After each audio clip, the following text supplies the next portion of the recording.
Donc, fort de l'héritage spirituel, fort de l'héritage politique, fort de l'héritage humain, hérité à la fois d'Ibn Toumad et de Abdelmoumen qui travaillent ensemble, j'ai décidé à mon tour de revendiquer ce double héritage en proposant une solution définitive à la question épineuse du Sahara occidental. Quelle est cette proposition que je défends depuis 2014? Je l'ai défendue sur les plateaux de télévision algériens, je l'ai défendue au travers d'articles que j'ai rédigés, et d'ailleurs la presse francophone a repris cette idée et l'a rendue publique. Mais malheureusement aujourd'hui, ni les autorités marocaines ni les autorités algériennes veulent étudier cette proposition, mais qui à mon sens est la seule viable. De quoi s'agit-il?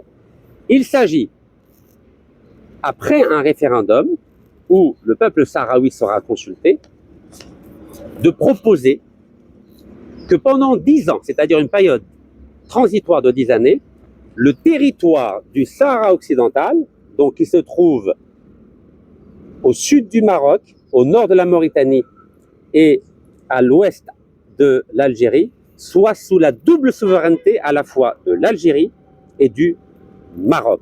Je dis bien une double souveraineté provisoire qui ne va pas durer plus de 10 ans. Donc pendant 10 ans, on va voir ce que le Maroc et l'Algérie sont capables de faire quand ils gèrent ensemble ces territoires. Et au bout de 10 ans, il y aura un nouveau référendum où, cette fois-ci, on poserait 3 questions au peuple sahraoui. La première question est: est-ce que vous, peuple sahraoui, êtes d'accord pour continuer à vivre sous le régime du condominium, c'est-à-dire de la double souveraineté algéro-marocaine, comme ces 2 drapeaux que je porte aujourd'hui? Deuxième question: est-ce que vous voulez être géré selon le plan d'autonomie marocain qui a été proposé déjà depuis 2007?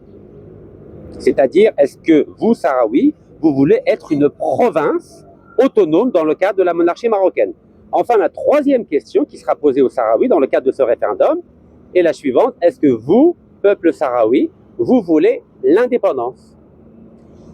C'est une proposition qui est à la fois pragmatique, qui est réaliste et qui permet de sortir de cette haine qui est en train de se développer de part et d'autre de la frontière algéro-marocaine, notamment dans les réseaux sociaux. Car à partir du moment où les Marocains et les Algériens ne se rencontrent plus, ils se détestent, ils se haïssent de façon virtuelle et artificielle. Et c'est pourquoi moi je suis là aujourd'hui à Marrakech, pour mettre fin à cette haine absurde.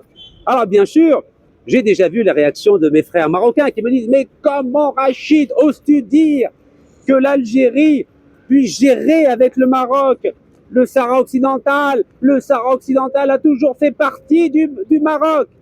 Mais je viens de vous prouver, mes chers frères, que c'était un Algérien qui était le calife du Maroc et de l'Afrique du Nord. C'était un Algérien qui était le commandeur des croyants déjà au XIIe siècle. Donc, s'il vous plaît, ne me parlez pas d'antériorité historique, ça n'a aucun sens. Aujourd'hui, ce qu'il faut, ce sont des hommes politiques et des diplomates responsables, secondés par une société civile responsable pour mettre fin à ce conflit qui nous désunit